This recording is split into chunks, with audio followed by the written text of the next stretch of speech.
आज social media पर एक हैशटैग ट्रेंड कर रहा है, जस्टिस फॉर बांग्लादेशी हिंदूज।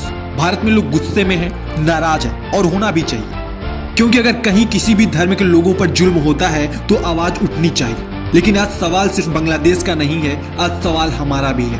कहा जा रहा है कि बांग्लादेश में अल्पसंख्यक हिंदुओं के साथ गलत हो रहा है। पूरी दुनिया यह मान रही है। मंदिरों पर हमले हो रहे हैं, हिंदू अपने ही देश में डर रहे हैं, वे अपने ही देश में खुद को इनसिक्योर फील कर रहे हैं। ये सब बेहद सैड है, ये नहीं होना चाहिए।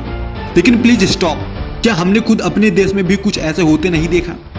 क्रिसमस के दिन देश के अलग अलग हिस्सों से वीडियो सामने आए, जहां चर्च के अंदर जबरन घुसकर हनुमान चालीसा का पाठ कराया गया।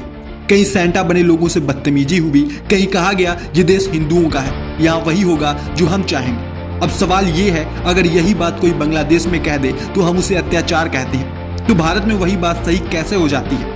उत्तर प्रदेश के बरेली से लेकर दिल्ली तक कई जगहों पर लोगों से कहा गया अपने घरों में जाकर क्रिसमस मनाओ। सवाल ये है, क्या ये लोग इस देश के नागरिक नहीं है? क्या इनका टैक्स, मेहनत और योगदान इस देश के विकास में शामिल नहीं है? अगर अल्पसंख्यक होना गुनाह है तो फिर संविधान किस लिए?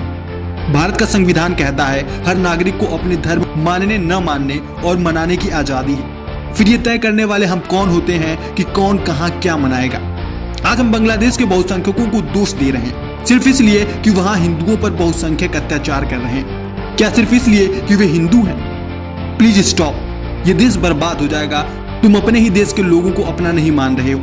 हम खुद वही कर रहे हैं जो बांग्लादेश में हिंदुओं के साथ बहुसंख्यक कर रहे हैं। अगर हम भीड़ बनकर ऐसे ही डर फैलाएंगे तो फिर फर्क क्या रह जाएगा हम में और उन लोगों में जिनकी हम आलोचना कर रहे हैं?